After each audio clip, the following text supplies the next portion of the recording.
Anime fans அனைவருக்கும் வணக்கம். So இன்றைக்கி நம்ம the Doom of Fallen Gods season 2 episode 1 தான் பார்க்க போகிறோம். நம்ம ஹீரோவை பற்றி பேசிக்காக சொல்லணும் அப்படின்னா, ஒரு 10,000 வருஷத்துக்கு முன்னாடி தேவையே இல்லாமல் ஒரு பொண்ணுக்கு ஹைஃபை அப்படிங்கிறத பண்ணி, அதுக்கப்புறமா அவனோட பவர் எல்லாம் மொத்தமாக போய் எதுக்காக செத்தோன்னே தெரியாமல் செத்து போய் 10,000 வருஷத்துக்கு அப்புறம் அவன் மட்டும் உயிரோட வெளியில் வந்திருக்கான். ஸோ அவனுக்கு ஒரே ஒரு கேள்வி தான், நான் எதுக்காக 10,000 வருஷத்துக்கு அப்புறம் மறுபடியும் உயிரோட வந்தேன், என்னை யார் உயிரோட கொண்டு வந்தாங்க, இதுக்கான கேள்வியை தேடி தான் அவன் போய்கிட்டு இருக்கான். இப்போது இந்த எபிசோடில் ஆரம்பத்திலே பார்த்தீங்கன்னா அந்த ஒரு டூமில் தான் இவனை காட்டுறாங்க. அந்த இடத்துல ஒரு கிழவன் அங்கே தண்ணியெல்லாம் ஊற்றிக்கிட்டு இருக்கு ஃப்ளவர்ஸ்க்கு. அப்போது இவன் பார்க்குறான், என்னடா நடந்துச்சுங்க, டீமன்ஸும் செத்து போயிட்டாங்க, காட்ஸும் இறந்து போயிட்டாங்க, நான் மட்டும் எதுக்காக உயிரோட திரும்ப வந்தேன், எனக்கு தெரியலையே அப்படின்னு யோசிக்கிறான். அப்போ அந்த தாத்தாவை பார்க்குறான், நீங்கள் யார், நீங்கள் எதுக்காக இங்கே இருக்கீங்க, நான் யாருன்னு உங்களுக்கு தெரியுமா, நான் எதுக்காக உயிரோட வந்தேன் தெரியுமா உங்களுக்கு, இது என்ன இடம் தெரியுமான்னு கேள்வி கேட்குறான். அந்த மனுஷன் பதிலே சொல்ல மாட்டாரு. அந்த சமயத்தில் அங்கே ஒரு டூம் இருக்குது. அதை பார்த்த உடனே இவனுக்கு ஏகப்பட்ட மெமரிஸ் வருது. அதுக்கப்புறம் அந்த ஒரு தாத்தாவுமே இஷ்டத்துக்கு என்னென்னமோ பேசிக்கிட்டு இருக்காரு, புதிர் போட்டு பேசுவாங்கள்ல, அந்த மாதிரி பேசிக்கிட்டு இருக்காரு. இவனுக்கு ஒன்றும் புரியல. கடைசியாக அந்த மனுஷன் போகிறதுக்கு முன்னாடி என்ன சொல்கிறாருன்னா, உனக்கு உண்மை தெரியணுமா, நீயே போய் கண்டுபிடிச்சிக்கோ அப்படிங்கிறாரு. பட்டுன்னு தூக்கத்துலேருந்து ஏஞ்சிக்கிறான். என்னடா அப்படின்னு பார்த்தா, இவனும் அந்த பிரின்சஸ் அதுக்கப்புறமா அந்த ஒரு டிராகன் 3 பேருமே ஒரு பெரிய டிராகன் மேலே சவாரி பண்ணிக்கிட்டு இருக்காங்க. அந்த பிரின்சஸ் இவனை போட்டு பயங்கரமாக திட்டுறா. ஏண்டா மேப்பை பார்த்துக்கிட்டே நீ பாட்டுக்கு தூங்கிட்ட, உனக்கு போகிற வழி தெரியுமா தெரியாதாடா அப்படின்னு சொல்லிட்டு கத்துறா. ஒழுங்கு மரியாதை நம்ம போய் யார்கிட்ட வழி கேட்போம் அப்படின்னு சொன்ன உடனே இவங்க அந்த டிராகனை கீழே இறக்குறாங்க. வந்து பார்த்தா அந்த இடமே பயங்கரமாக மலைகளும் காடுகளும் மாதிரி இருக்கு.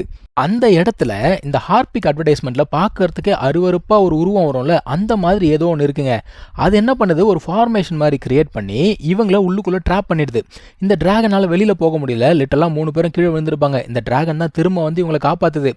என்னடா என்ன நடக்குது அப்படின்னு பார்த்துக்கிட்டே இருந்தா இந்த காட் அண்ட் டீமன் ரெண்டுமே இணைஞ்சா மாதிரி ஒரு உடல் அது எந்திரிச்சு இவங்களை அட்டாக் பண்ணுது. ஆக்சுவலாக அது வெறும் உடல் தான். உள்ளுக்குள்ளேருந்து கண்ட்ரோல் பண்ணுறது அந்த கேவலமான ஒரு உருவம் இருந்துச்சு இல்லையா, அது பேரசைட் போல தெரியுது. ஸோ அந்த காட் அண்ட் டீமன் பாடி இவங்களை பயங்கரமாக அட்டாக் பண்ணுதுங்க. இவங்க டிராகன் வச்செல்லாம் சண்டை போட்டு பார்க்குறாங்க, ஒன்றும் வேலைக்காகலை. அதோடைய வயிற்றுக்குள்ளேருந்து ஏதோ பெரிய நாக்கு மாதிரி வந்து இவங்களை பிடிச்சிக்குது. உடனே ஹீரோ என்ன பண்ணுறான்னா, கத்தியை வச்சு அந்த நாக்கெல்லாம் கிழிச்சு விட்டு சண்டை போட ஆரம்பிக்கிறான்.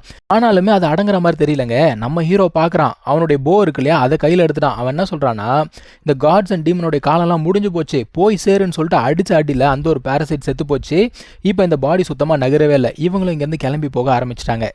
இப்போது இன்னொரு இடத்த காட்டுறாங்க. இதை பார்த்தீங்கன்னா ஒரு குகை மாதிரி இருக்குது. எவனோ ஒருத்தன் சூனியக்காரங்களாம் போடுவாங்கல்ல, அந்த மாதிரி ஒரு ட்ரெஸ்ஸை போட்டுக்கிட்டு அங்கே போய் முட்டி போட்டுக்கிட்டு யார்கிட்டையும் பேசிக்கிட்டு இருக்கான். ஆனால் திடீர்னு எல்லா பக்கத்துலையும் இருந்து பிளான்ஸ் மாதிரி வந்து அவனை கொன்னே போட்டுடுச்சுங்க.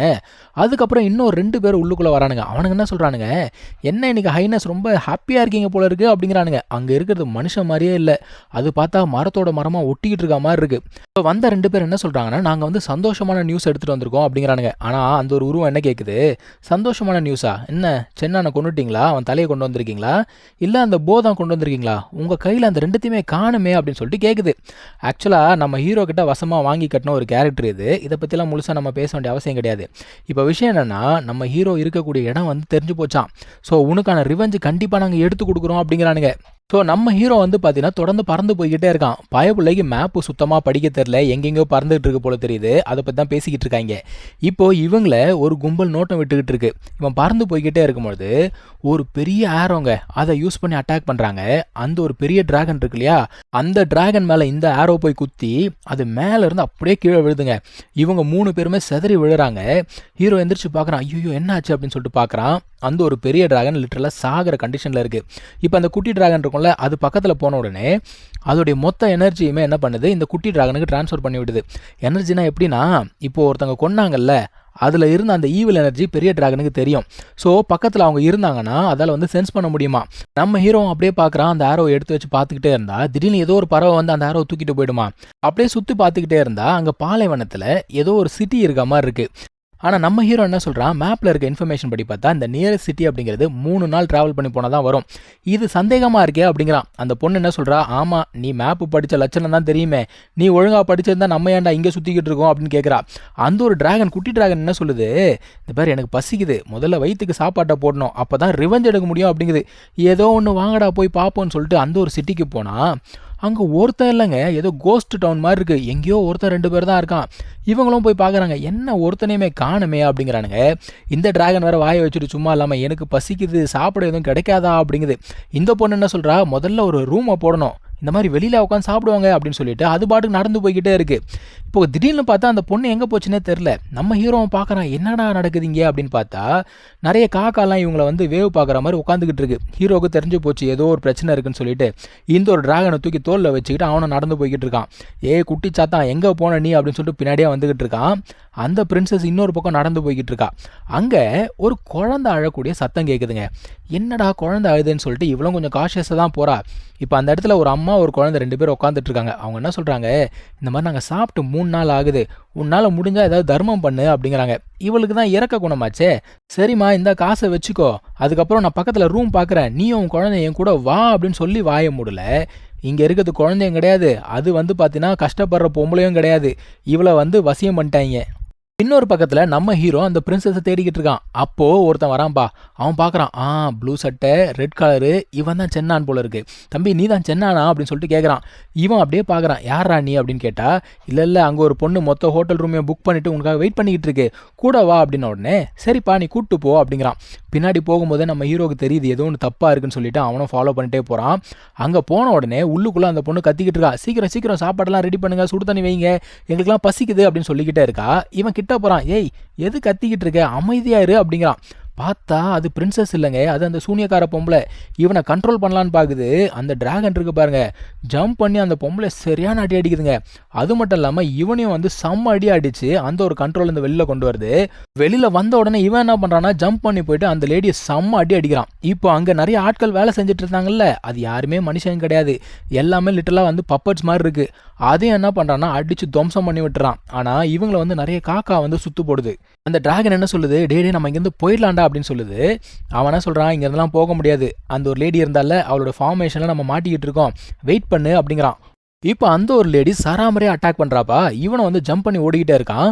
திடீர்னு பார்த்தா ஏதோ ஸ்பேஸ்க்குள்ளே போன மாதிரி இருக்குது, வேற எங்கேயோ இருக்கான்.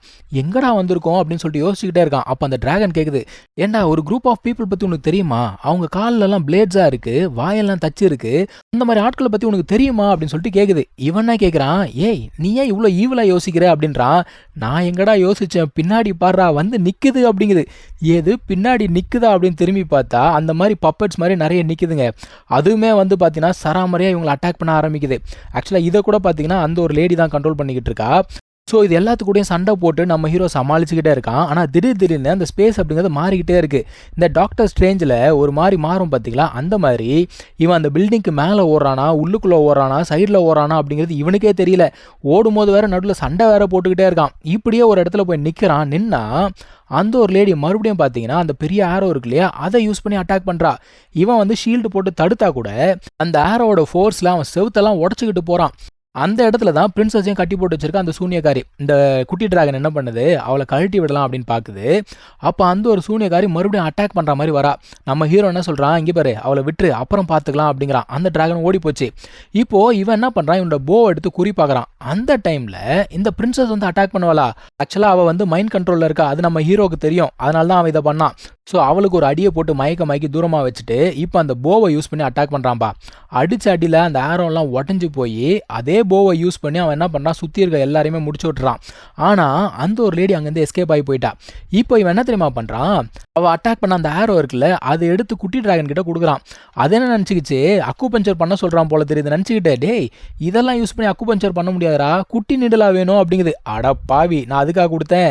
இதில் இருக்க ஈவல் ஆராவை வச்சு அவளை ட்ராக் பண்ணு, அவளோட உண்மையான உடம்பு எங்கே இருக்குது கண்டுபிடிச்சி கொடு அப்படிங்கிறான். ஓகேன்னு சொல்லிட்டு இதுவுமே ட்ராக் பண்ணுதுங்க. அவள் வந்து பார்த்தீங்கன்னா அண்டர் கிரவுண்டில் இருக்கா. அதுக்கப்புறமா இவங்க என்ன பண்ணுறாங்க, அந்த ஒரு பெரிய டிராகனோட பவர் இருக்குல்ல, அதை வந்து இந்த ஒரு ஆரோவில் செலுத்துறாங்க. இப்போ இவன் என்ன பண்ணுறான், அந்த ஒரு ஆரோவை வானத்தை நோக்கி செலுத்துறான். இது என்ன சொல்லுது, டேய் அவள் வந்து அண்டர் கிரவுண்டில் இருக்கா, வானத்தை நோக்கி செலுத்துறியா அப்படிங்கிறப்போ, இல்லை இதெல்லாம் வந்து அந்த டிராகன் பார்த்துக்கோம் அப்படிங்கிறான். அதுக்கேற்ற மாதிரி அந்த ஒரு ஆரோ பார்த்தீங்கன்னா ஒரு டிராகன் ஷேப் அப்படிங்கிறத எடுத்து கீழே அவள் இருக்கா இல்லையா, ஸ்ட்ரெயிட்டாக போய் அவளை தான் தாக்குது. ஸோ அந்த ஒரு ஈவில் லேடி டிஃபீட் ஆட்டா. இப்போ இவ டிஃபீட் ஆன அந்த ஒரு இன்ஃபர்மேஷன் அவங்களோட கூட்டாளிகளுக்கெல்லாம் போய் சேருது. அவளுமே அங்கே போகிறா. அவன் என்ன சொல்கிறான்னா, ஆமாம் நான் தோற்று தான் போயிட்டேன், ஆனால் அவன்கிட்ட ஏதோ ஒன்று ஸ்பெஷலாக இருக்குது அப்படின்னு சொல்கிறா. அதாவது அந்த போ இருக்குல்ல, அதை விட ஸ்பெஷலாக ஏதோ ஒன்று இருக்குது அப்படிங்கிறா. என்னது அப்படின்னு கேட்டால் அவனோட பிளட்டு. ஏன்னா அவனோட பிளட்டில் டிவைன் எனர்ஜி இருக்குது. ஸோ இப்போ இவனுங்க பார்க்குறானுங்க, ரைட்டு அப்போ அடுத்த வாட்டி பார்த்துக்கலாம் அப்படிங்கிறானுங்க. இப்போ இவங்க 3 பேரும் பாலைவனத்தில் படுத்துக்கிட்டு இருக்காங்க. இந்த பொண்ணு எந்திரிச்சு கத்துன்னு கத்துறாங்க. அவளுக்கு எவ்வளோ தைரியம் இருந்தால் இந்த மாதிரிலாம் பண்ணியிருப்பா, அவளை நான் விட மாட்டேன் அப்படிங்கிறா. இப்போ இவனை எழுப்புறா, ஏஞ்சுக்கூடா அப்படின்னோடனே இவன் ஏஞ்சிக்க மாட்டான். ஐயோ செத்துக்கித்து போயிட்டியா அப்படின்னு உடனே அந்த குட்டி டிராகன் சொல்லுது, நாங்கள் இன்னும் சாகலை, உயிரோட தான் இருக்கோம் அப்படிங்குது. இப்போ அந்த இடத்துக்கு யாரோ ஒரு சில பேர் வராங்கப்பா, யார் அப்படிங்கிறது தெரியல, அது அடுத்த எபிசோடில் தான் தெரியும். ஸோ தேங்க்யூ ஸோ மச் வாட்சிங், டேக் கேர், பை.